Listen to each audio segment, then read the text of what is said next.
Hello मेरे प्यारे दोस्तों, मैं सी के सर थिंक साइकोलॉजी की क्लासेस में आपका स्वागत करता हूँ। जैसा कि आपको पता है, एसपी सर तो आपको साइकोलॉजी पढ़ा रहे हैं और मुझे इंट्रोडक्शन देने की ज़रूरत नहीं है क्योंकि आप लोग पहले से भी जानते हो। लेकिन जो न्यू स्टूडेंट है उनके लिए मैं बताना चाहता हूँ, मैं आपको मैथ्स पढ़ाऊँगा और मैथ्स में कैसे कैसे क्या क्या पढ़ना है वो सब कुछ हम आज डिस्कशन करेंगे।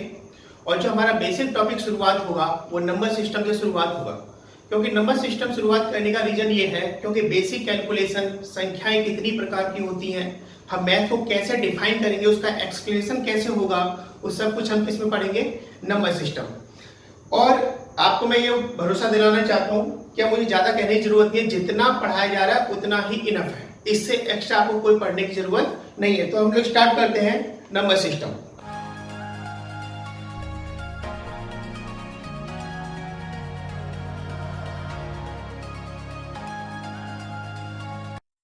नंबर सिस्टम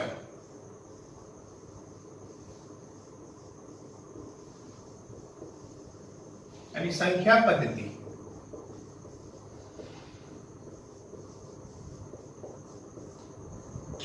क्या होता है संख्या पद्धति? पहले हम इसे एक्सप्लेन करेंगे। संख्या पद्धति होता क्या है, इसका यूज क्यों हुआ, संख्याएं हमारी कितनी प्रकार की होती हैं, कौन कौन सी संख्याएं होती हैं, उन संख्याओं को एक प्रस्तुत करने की जो पद्धति होती है, मैंने क्या कहा, संख्याओं को प्रस्तुत करने की जो पद्धति होती है यानी रिप्रेजेंट करने का जो सिस्टम होता है, उसी को हम क्या कहते हैं, नंबर सिस्टम यानी संख्या पद्धति। अब बात करेंगे संख्या पद्धति यानी नंबर सिस्टम में कितनी प्रकार की संख्याएं होती हैं। तो देखिए, पहला होता है हमारे पास सबसे पहले डेसिमल सिस्टम।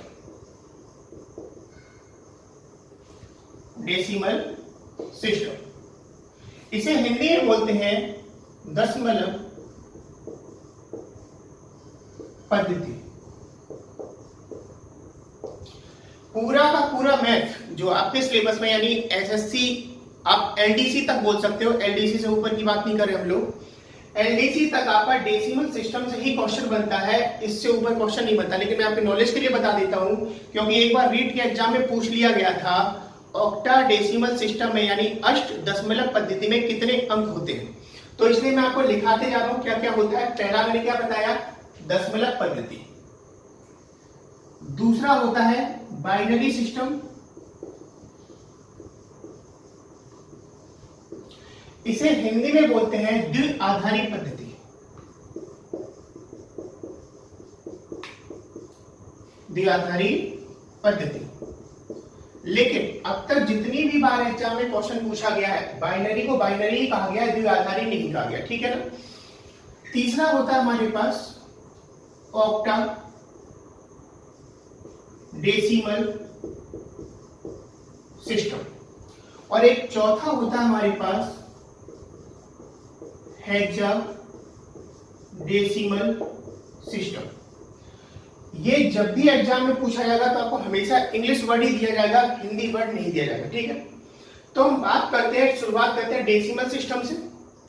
तो देखो, नाम से ही पता चल रहा है दशमलव पद्धति यानी जिसमें 10 अंक हो।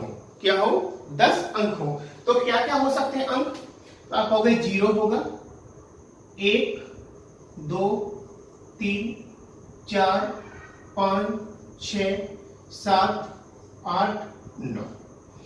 0 से लेकर 9 तक के जितने भी डिजिट होंगे वो सब किसमें आ जाएगा, दशमलव पद्धति में। तो अगर मैं इसमें डिजिट की बात करूं, डिजिट कितने होंगे हमारे पास यानी अंक कितने होंगे, तो आप कहोगे अंक हमारे पास 10 होंगे। इतनी बात क्लियर है। आगे बढ़ते हैं बाइनरी सिस्टम। बाइनरी में हमारे 2 डिजिट होते हैं क्योंकि ये कंप्यूटर कोडिंग लैंग्वेज होता है जो 0 और 1 पे वर्क करता है। तो अगर मैं इसमें डिजिट की बात करूं 0 और 1, तो अगर मैं डिजिट कितने हो जाएंगे इसमें, आपको अगर डिजिट हमारे इसमें हो जाएंगे 2, ठीक है। ऑक्टा, नाम से ही पता चल रहा है, ऑक्टा को हिंदी बोलते हैं अष्ट दशमलव पद्धति। लेकिन मैं आपसे क्या कहा, इनका हिंदी वर्ड कभी नहीं जाएगा, हमेशा इंग्लिश से ही पूछा जाएगा। तो अष्ट दशमलव पद्धति, तो देखो अष्ट क्या होगा, 0 से लेकर 8 तक कितने हो जाएंगे हमारे पास, 9 हो जाएंगे। लेकिन हमारे 8 लेना है तो 0 से लेकर कितना हो जाएगा, 7, क्योंकि 1 से लेकर 7 तक 7 और 1 0 8।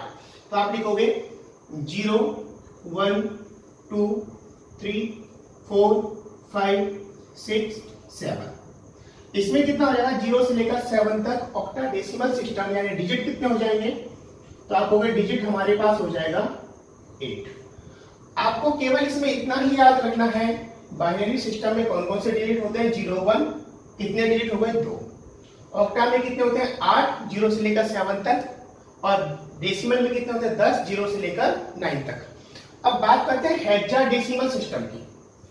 हेक्साडेसिमल सिस्टम में 16 डिजिट होते हैं, लेकिन कौन कौन से डिजिट होते हैं हम उसकी बात करेंगे। तो देखिए 0 1 2 3 4 5 6 7 8 9। अब मुझे आप ये बताइए 0 से लेकर 9 तक तो हमारे 10 डिजिट हो गए, लेकिन मैं बात क्या कर रहा हूं डिजिट की। अगर इसके आगे आपने 10 11 12 13 14 अगर इस ढंग से लिख दिया तो क्या ये हमारे डिजिट रहेंगे? नहीं, ये डिजिट नहीं रहेंगे, ये संख्या बन जाएगी, क्योंकि डिजिट का मतलब होता है सिंगल अंक, यानी एक अंक की बात हो रही है। लेकिन यहाँ डबल डबल अंक आ रहे हैं, इसे डिजिट नहीं होगा, तो इसमें जो आगे के डिजिट लिखे जाएंगे वो हमारे नंबर्स में नहीं लिखे जाएंगे, अल्फाबेटिकल फॉर्म में लिखे जाएंगे। जैसे 0 से लेकर 9 तक तो 10 हो गए, आगे क्या हो जाएगा A B C D E F। तो 10 ये हो गए और 6 हमारे हो गए, टोटल कितने हो गए 16। तो अगर मैं इसमें डिजिट की बात करूं तो डिजिट हमारे पास कितने हो जाएंगे 16। इतनी बात होगी, करता हूं, इसमें कोई डाउट नहीं रहा होगा। अब इससे आगे बढ़ते हैं हम लोग, स्क्रीनशॉट लेना इसको ले सकते हो, ठीक है। अब हम लोग देखो मैंने क्या कहा, इसमें केवल इतना ही पूछा जाएगा इसमें कितने अंक है। जैसे बाइनरी में 2 अंक होते हैं 0 1, ऑक्टा में 8, 0 से लेकर 7 तक, हेक्सा में 16, 0 से लेकर 9 और ए से लेकर एफ, और डेसिमल में कितने होंगे 10, 0 से लेकर 9 तक। इतनी बात क्लियर है? उम्मीद करता हूं यहां तक समझ में आया होगा। अब हम लोग इससे आगे बढ़ते हैं, ठीक है ना। जो आपका पूरा का पूरा मैथ है, यानी पूरे के पूरे जो गणित है वो आपका डेसिमल सिस्टम में ही चलता है। हम बाइनरी से डेसिमल में यानी दशमलव से कैसे बदलते हैं, दशमलव से बाइनरी में कैसे बदलते हैं, हम स्टेप बाय स्टेप करके आगे सीखेंगे। लेकिन अभी हम शुरुआत करने चल रहे हैं दशमलव पद्धति की, ठीक है। मैंने आपको क्या बताया, दशमलव पद्धति। दशमलव पद्धति में डिजिट कितने होते हैं 10, 0 से लेकर 9 तक। कितने तक? 0 से लेकर 9 तक। मैं एक बार फिर से लिखता हूं,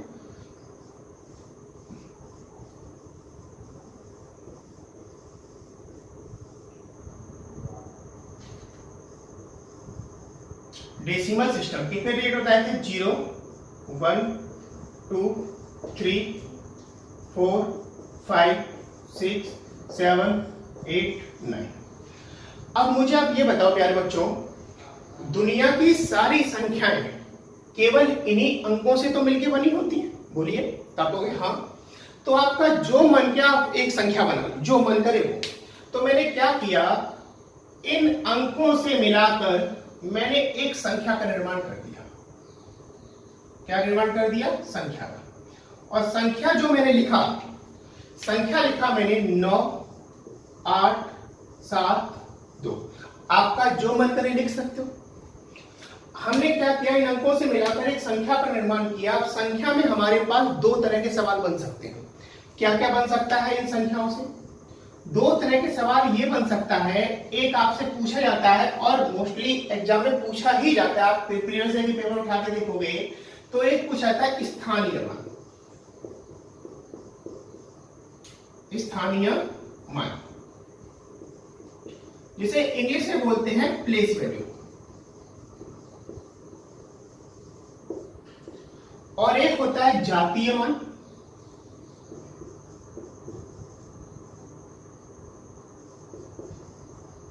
इसी को बोलते हैं अंकीय मान। चाहे अंकीय मान कह लो या जातीय मान कह लो, दोनों का मतलब सेम होता है। इसे इंग्लिश में बोलते हैं फेस वैल्यू। तो देखते हैं क्या होता है प्लेस वैल्यू और फेस वैल्यू। देखो नाम से ही पता चला, प्लेस यानी स्थान, यानी किस अंक का कौन सा स्थान है। बात क्लियर हो पा रहा है? अब जैसे मैं आपसे पूछूं इस 9 का स्थानीय मान बताइए, यानी प्लेस वैल्यू ऑफ 9। मैंने ये पूछ लिया, मैंने क्या पूछा? Place value of 9। तो देखो 9 को हम हमने क्या किया, 9 का 9 ही लिखा। क्या किया हमने, 9 का 9 ही लिखा। 9 के बाद डिजिट कितने हैं, 1 2 3। तो आप क्या करोगे, इसमें 3 जीरो बढ़ा दो अपनी तरफ से। अगर यहीं पे 4 डिजिट होते हम तो क्या करते, 4 डिजिट बना देते, यानी 4 जीरो बना देते।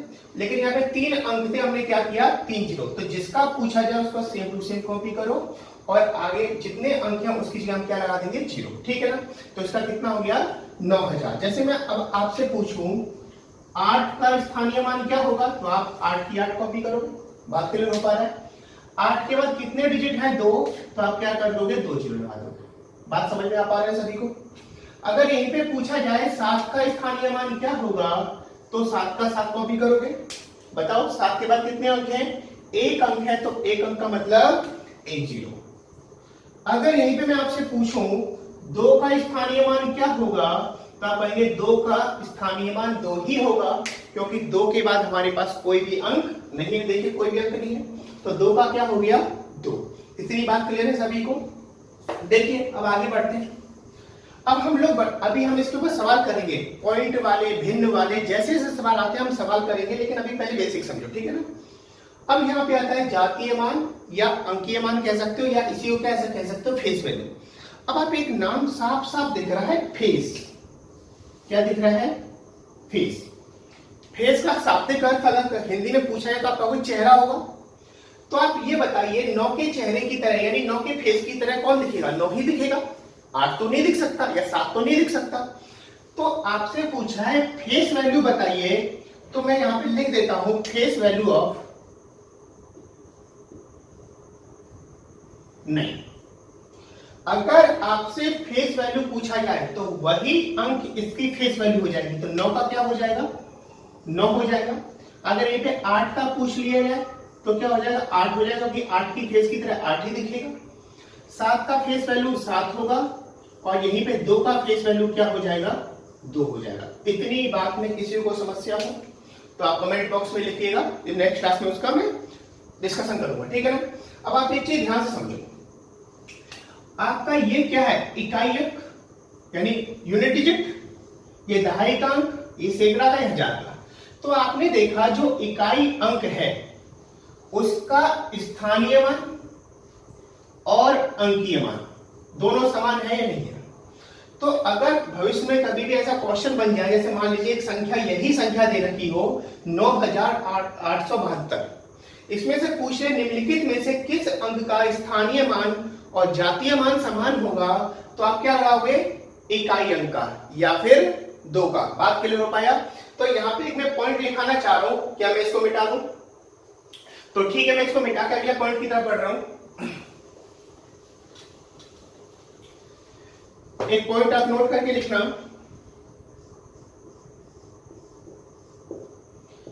इकाई अंक का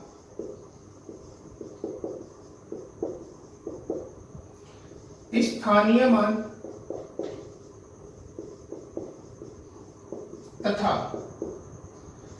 जातीय मान समान होता है।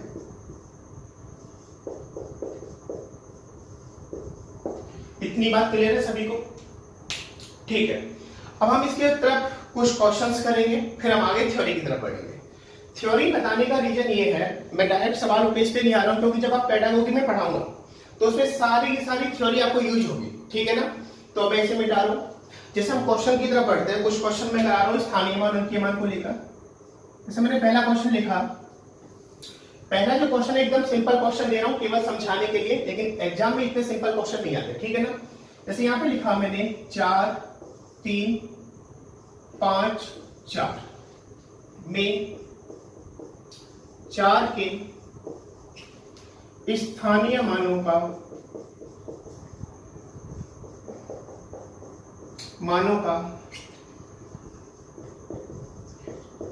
योग ज्ञात कीजिए, योग ज्ञात कीजिए।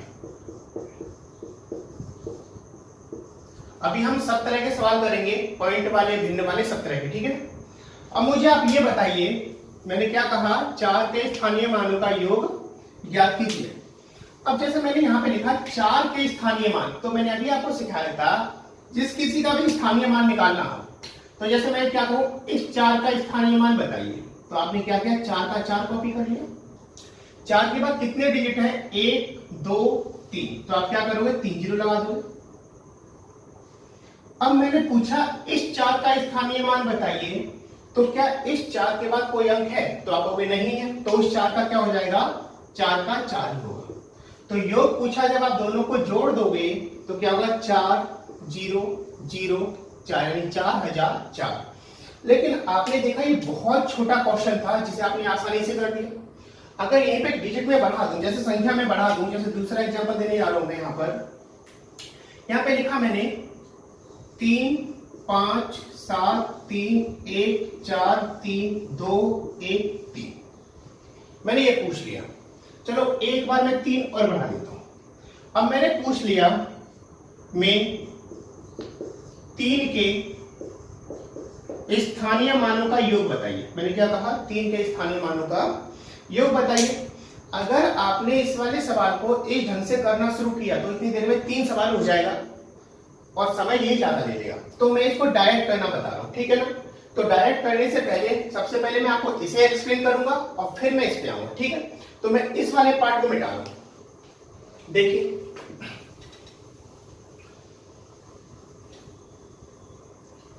मैंने इससे पहले में क्या पूछा था, 4 के स्थानीय मानों का योग बताइए। तो जिसका योग पूछा जाए, यानी 4 का पूछा जाए, 5 का पूछा, जिसका पूछा जाए उसे तो आप सेम टू सेम कॉपी करो। किसका पूछा गया, 4 का, तो हमने क्या किया, 4 को सेम टू सेम कॉपी किया। और जिसका नहीं पूछा जाए उसे आप 0 बना दो। तो 3 और 5 का तो नहीं पूछा गया, तो हमने क्या किया, 0 ये, और 4 का पूछा गया तो 4 का 4। यही तो हमारा उत्तर था ना, बताओ। तो आपको बिल्कुल।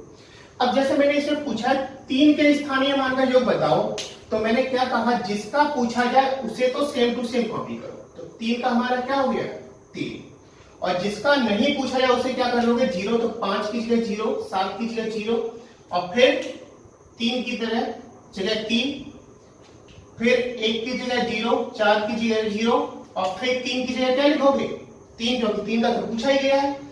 फिर 0, फिर 0, और फिर क्या हो जाएगा, 3 3। तो मैं क्या समझाना चाह रहा हूं, मैं आपसे ये कहना चाह रहा हूं प्यारे बच्चों, कि जिसका स्थानीय मान पूछा जाए उसे तो आप सेम टू सेम कॉपी करो, और जिसका नहीं पूछा जाए उन सबको क्या कर दो, 0 बना दो। इतनी बात क्लियर है। तो ठीक है, यहां से आगे बढ़ते हैं। एक बार इसमें 2-3 एग्जाम्पल कराऊंगा मैं। 9 1 4 5 2 7 2 4 में 4 तथा 2 के स्थानीय मानों का योग। मैं सब कुछ अभी योग में पढ़ा रहा हूं, अंतर मैंने नहीं बताया, ठीक है ना। अंतर भी करेंगे, पहले हम योग सीखते हैं, ठीक है। मैं एक एक पॉइंट करा दूंगा, आप बिल्कुल टेंशन नहीं लेना। अब जैसे देखो यहाँ पे मैंने पूछा है 4 तथा 2 के स्थानीय मानों का योग बताइए। तो अभी मैंने इससे पहले वाले सवाल में क्या एक्सप्लेन किया था, मैंने कहा था जिसका स्थानीय मान पूछा जाए उसे तो आप सेम टू सेम कॉपी करो, और जिसका नहीं पूछा जाए उसे आप 0 बना दो। बात क्लियर हो पा रहा है। बस आप यही लाइन याद रखो, जिसका पूछा जाए उसे सेम टू सेम कॉपी करो, और जिसका नहीं पूछा जाए उसे आप क्या बना दो, 0 बना दो, ठीक है। अब देखिए मैंने किसका पूछा है, 4 तथा 2, ठीक है। तो हमने क्या किया, 4 का 4 कॉपी किया, और जिसका नहीं पूछा गया उसे आप क्या कर दोगे, 0, ठीक है। अब इसके बाद 2 का पूछा गया तो 2 का 2 हमने लिखा। अब देखो 7 का तो नहीं पूछा गया, तो हमने क्या किया, 7 को 0 बना दिया। अब देखिए 2 का हमारा क्या हो गया, 2 हो गया, और 4 का पूछा गया तो 4 का क्या हो गया, 4। इतनी बात समझ में आया, यही हमारा क्या आ गया, योग। बात क्लियर हो पाया। चलिए मैं एक एग्जांपल करा दूं। यहां पे लिखा मैंने 1 2 3 या 4 5 1 4 6 8 7, और यहाँ पे एक डिजिट और बढ़ा दिया मैंने, 4 और बढ़ा दिया। अब मैंने आपसे 3 अंक पूछ लिया। जैसे मान लो मैंने पूछ लिया 2 4 तथा 5, 5 के स्थानीय मानों का योग। मैंने इंग्लिश में लिख दिया है प्लेस वैल्यू, ठीक है ना। देखो मैंने किसका किसका पूछा है, 2 4 5, बताइए क्या क्या आंसर होगा इसका सभी लोग। तो 2 का क्या हो जाएगा 2, 4 का 4 होगा, 5 का 5 होगा, फिर 0, फिर 4, फिर 0, फिर 0, फिर 0 और फिर 4। ये हमारा क्या आ गया, योग आ गया। उम्मीद करता हूं ये सवाल आपको क्लियर हुआ होगा। अब इसमें हम दशमलव वाले सवालों की बात करते हैं, दशमलव वाले सवाल कैसे करेंगे, ठीक है ना। देखिए इसे मैं मिटा रहा हूं, ये अभी हमारा सब कुछ बेसिक चल रहा है, ठीक है। अगर आप बेसिक नहीं सीखोगे तो मैथ आप नहीं कर पाओगे, क्योंकि अगर कॉन्सेप्ट नहीं सिखाया मैं डायरेक्ट सवालों पे आ जाऊं तो आपको प्रॉब्लम आना शुरू हो जाएगा। जैसे इस बार अभी जो एनटीपीसी का एग्जाम अभी तो खैर रुका हुआ है, जो पहले हुआ था उसमें कई सवाल इसके रिगार्डिंग पूछे गए थे, लेकिन उसमें भिन्न वाले दिए थे, वो भी मैं आपको कराऊंगा। लेकिन अभी इधर ध्यान दीजिए सभी लोग, जैसे यहाँ पे दशमलव वाले सवाल कर रहा हूँ। दशमलव वाले सवाल कराने से पहले मैं कुछ का बेसिक समझाता हूँ, ध्यान समझना। जैसे यहाँ पे लिखा है मैंने संख्या, और इधर लिख दिया मैंने स्थानीय मान।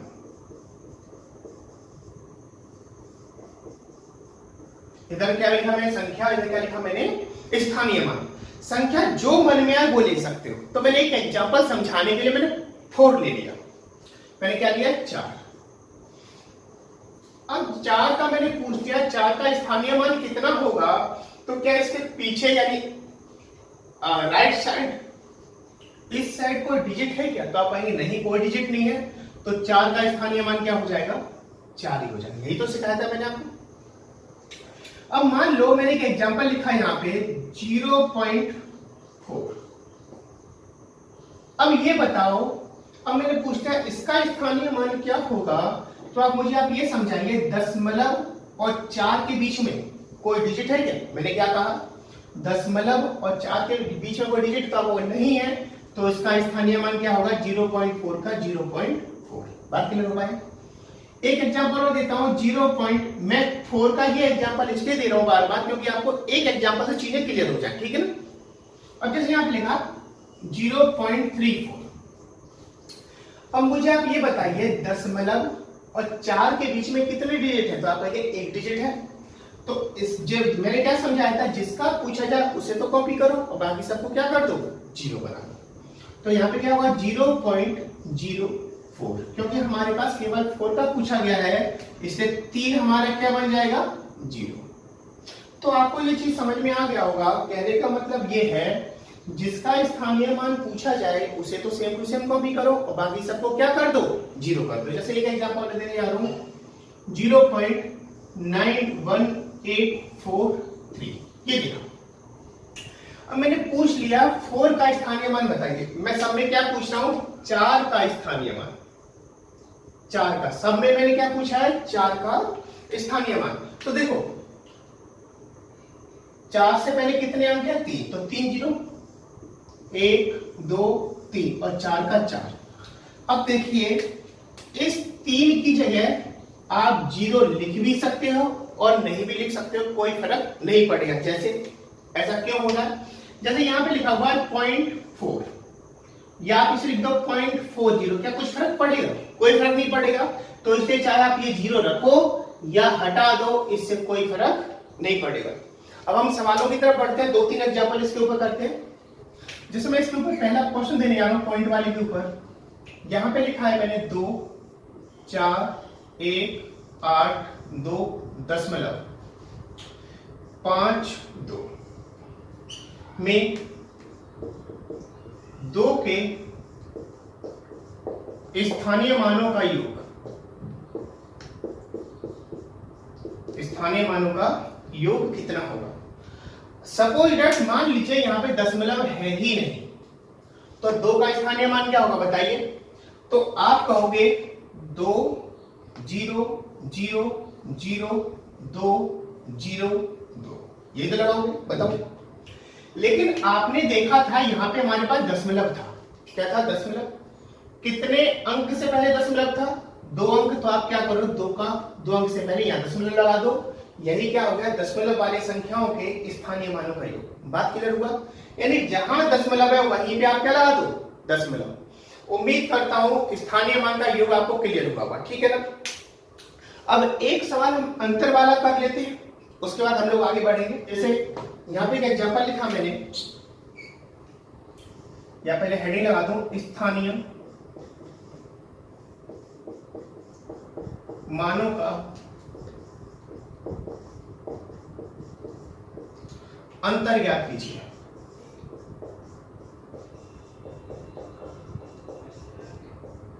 यानी क्या था, स्थानीय मानों का अंतर ज्ञात कीजिए। छोटा सा एग्जांपल ले रहा हूं मैं यहाँ पे 5 4 8 5 में 5 के स्थानीय मानों का अंतर। अगर मैं आपसे योग पूछ लूं तो योग का जवाब दो, क्या आएगा, योग आ जाएगा 5 0 0 5।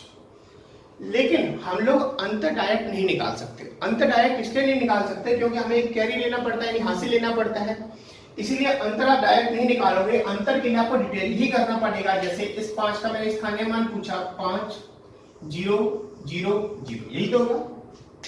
इस 5 का स्थानीय मान क्या होगा 5, क्योंकि उसके बाद कोई डिजिट नहीं है। तो जब इन्हें माइनस करोगे तो क्या आएगा 5 9 9 4। बात क्लियर हो पाया? तो ठीक है मेरे प्यारे दोस्तों, आज हम लोग स्थानीय मान अंकीय मान का योग सीखा है ना। और मैंने ये बताया नंबर सिस्टम में संख्याएं कितनी प्रकार की होती हैं, कौन कौन सी संख्याएं होती हैं। उम्मीद करता हूँ यहाँ तक सभी को समझ में आया होगा। तो आज हम लोग इतना ही रखते हैं, इससे आगे हम लोग नेक्स्ट क्लास में डिस्कशन करेंगे। कोई भी डाउट होता है तो आप कमेंट बॉक्स में लिख के सेंड कर दिया, ठीक है। हमारा पढ़ाना अच्छा लगा हो तो आप इस चैनल को लाइक और सब्सक्राइब जरूर करें, क्योंकि आपको इस टाइप की वीडियो और मिलती रहे, ठीक है।